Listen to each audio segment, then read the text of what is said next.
Hey, what's up guys? Midnight Club Gamer here, and this is some more Battlefield 3. So you notice I didn't say Bad Company that time. that was pretty funny last time. Alright, so anyways, this is some Seine crossing on Conquest. I don't know if I'm saying that right. Once again, all the map names are pretty hard to say. I don't know if it's Seine or Seine or whatever.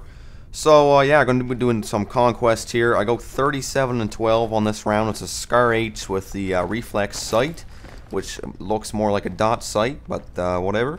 So today we're going to be talking about playing the objectives. Obviously, fast target accusations is important in Battlefield, so I'm going to talk about that as well. Going to be also touching on Gamers Buffet, because I haven't really talked a lot about that, and probably none of you know what I'm talking about, and I'm going to be talking about my Twitter as well. So first off, we're going to be talking about the game, and so this map is it has a lot of buildings, and there's a lot of choke points. Well, not really a lot of choke points, but a lot of small narrow passageways. Right here is a infinite spot to find people. I thought I died right there, but obviously I didn't. So yeah, so there's little tiny areas all around the map, like this one that I'm in right now. It's a high flow traffic area for enemies and teammates, and they usually merge on that position right there. And there's different spots down on the right hand side. If you're going down on the right hand side of the screen there, there's a tunnel, and that's only a one-way tunnel. So you usually meet up with people there as well, traveling to different checkpoints. So yeah, basically in this map you're just stuck inside all these buildings.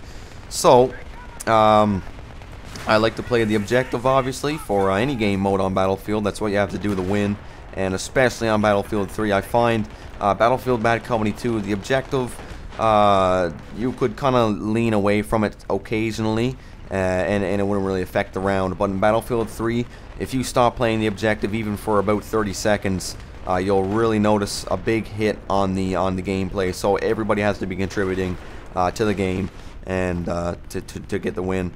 So how I do Conquest is I basically just cap a flag, and I like to cap two in a string. So as you see here, I'm going in between two flags right here, and I will move on once these are fully secured, and they've been secured for a while. So as you see, I captured this flag before, and now they recaptured it, so I'm going to go back here and get this flag once again. And if the flag that I just got up there, you can see it in through that building there, the little logo. If that starts flashing or it starts getting captured, I'll run back up there. But if it doesn't, I'll probably hang a right down the road. But I think it starts getting captured, so I'll run back up there. And that's basically a strategy I have for Conquest. And I found an important point that Colin brought up. I was watching one of Colin's videos on Battlefield, and he was talking about how he was using the Engineer class extensively, and I fully understand why. The Engineer class on Battlefield 3, I would confidently say, is the most efficient and useful class in the game so far. Obviously, when the assault or actually support or whatever, whoever gets the C4.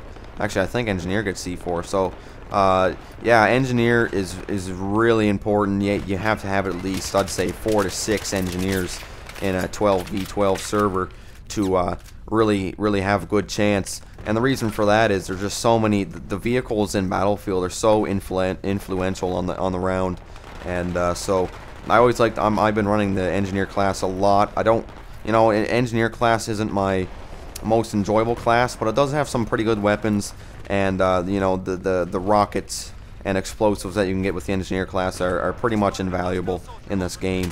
So yeah, the Engineer class is very valuable, and if you want to get a lot of points, you want to be really helpful for your team, run the Engineer class. That's my best bet. So I'm going to touch really quickly on Gamers Buffet, and what Gamers Buffet is: a collaboration of gamers, editors, etc. that are really focusing hard on Battlefield 3, and I'm going to be a part of that once again. I used to be part of it, and now I'm back again. So I'm one of the lead directors for Gamers Buffet, and I'll be putting out a lot of Battlefield videos on there as well. It won't affect my my output of videos on here at all. I actually have a video in line to go up Friday, if I'm not mistaken, I'll send a link to you guys over when it does come up. It's just touching on Battlefield 3 coming out. It was kind of time sensitive, so it's kind of past the time now as beta gameplay. But I was talking about the Gamers Buffet and what we're going to be doing there, so you can see that when that comes out.